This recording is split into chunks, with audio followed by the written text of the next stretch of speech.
Programme très chargé aujourd'hui au Cameroun, on l'a dit, on va débuter avec l'entrée en lice très attendue du finaliste de la dernière édition, le Sénégal, les Lions de la Teranga, qui s'en sont sortis. C'était in extremis, une victoire 1-0 sur un penalty de Sadio Mané dans le temps additionnel seulement. Le résumé de cette rencontre avec notre envoyé spécial du côté de Bafoussam, Cédric Ferreira.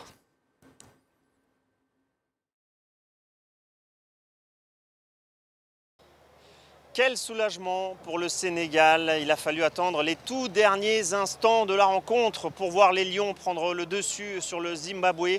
Petite victoire 1-0 grâce au penalty inscrit par Sadio Mané. La star de l'équipe n'a pas flanché au moment d'inscrire ce penalty, sûrement sur la dernière occasion du match pour les Sénégalais.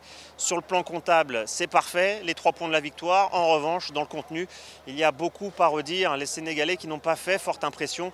Ils ont très longtemps buté face à une équipe du Zimbabwe courageuse. C'est vrai aussi que le sélectionneur Aliou Cissé avait de nombreux absents. Le gardien, Edouard Mendy, le défenseur Kalidou Koulibaly, il s'attendait à un match très difficile. Nous avons pu rencontrer Aliou Cissé à l'issue de cette victoire contre le Zimbabwe et je vous propose d'écouter sa réaction.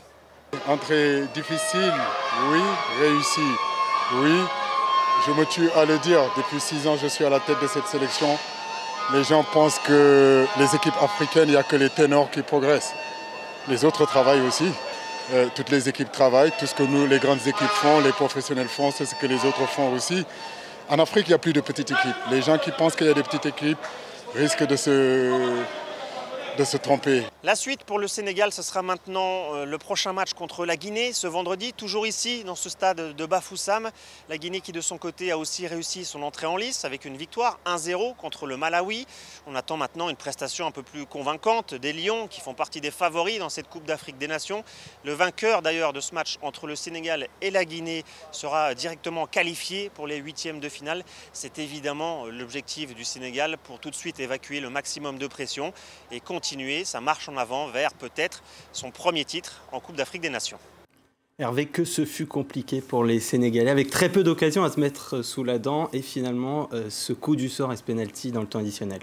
Effectivement, très compliqué. Ils ont joué, on va dire, les 5-10 premières minutes de la rencontre et après, ça a été un long moment, sans rythme, avec une grosse difficulté à faire le jeu, à compenser, à donner de l'espace, à trouver de la profondeur, des déceptions individuelles. Ils ont beaucoup parlé ensuite, à la fin du match, des conditions climatiques. C'est vrai ils ont joué à 14 heures. C'est vrai que c'est difficile à 29 degrés, 14 heures, alors qu'ils sortent des championnats d'Europe. Mais je pense dans l'ensemble, ça a été c'était une mise en route difficile. Et puis, heureusement, pour eux, finalement, ce penalty qui arrive de nulle part, qui fera beaucoup parler, à mon avis, au Zimbabwe, parce que c'est vrai que c'est difficile de faire un tacle avec les 2 bras collés au sol, mais ce sont les règles. Et puis, il fallait quand même le mettre. À la dernière minute, Sadio Mané l'a marqué. Il ne faut pas oublier qu'en 2017, lors des quarts de finale de la CAN, il avait raté son penalty contre le Cameroun. Donc, c'est bien, c'est son 28e but en équipe nationale. C'est vraiment au mental, comme il a dit, ils ont gagné. Xavier Barret qui est en ligne avec nous. Hervé parlait de ces conditions climatiques parfois difficiles. On a senti les Sénégalais vraiment en manque de rythme aujourd'hui. Oui, moi je trouve qu'Hervé minimise beaucoup l'impact de ces conditions climatiques sur la performance des Lions de la Teranga. D'ailleurs, qu'est-ce qu'il a dit tout de suite à la fin du match, Sadio Mané, quand on lui a posé la question? Il lui a dit, mais c'était très compliqué de jouer avec cette chaleur. C'est le premier match de la compétition qui a lieu à 14h. Les Camerounais n'ont pas été fous. Le match d'ouverture, ils l'avaient mis à 17h pour eux. Non, mais c'est vrai que là, avec cette chaleur, le peu de préparation, c'était très compliqué. D'ailleurs, on l'a vu parce que le Sénégal a fait un très bon début de match. Les 20 premières minutes, ils étaient vraiment bien. Ça permutait beaucoup devant. Keita Baldé, Sadio Mané, Boulaye Dia, Bounassar un petit peu plus discret sur le côté droit. Mais bon, on avait vraiment des bonnes intentions. Et puis tout d'un coup, ils se sont effondrés. Ils n'avaient pas les jambes, ils n'avaient pas le souffle. Et c'est pour ça que ça a été si pénible cette victoire pour les Lions de la Teranga.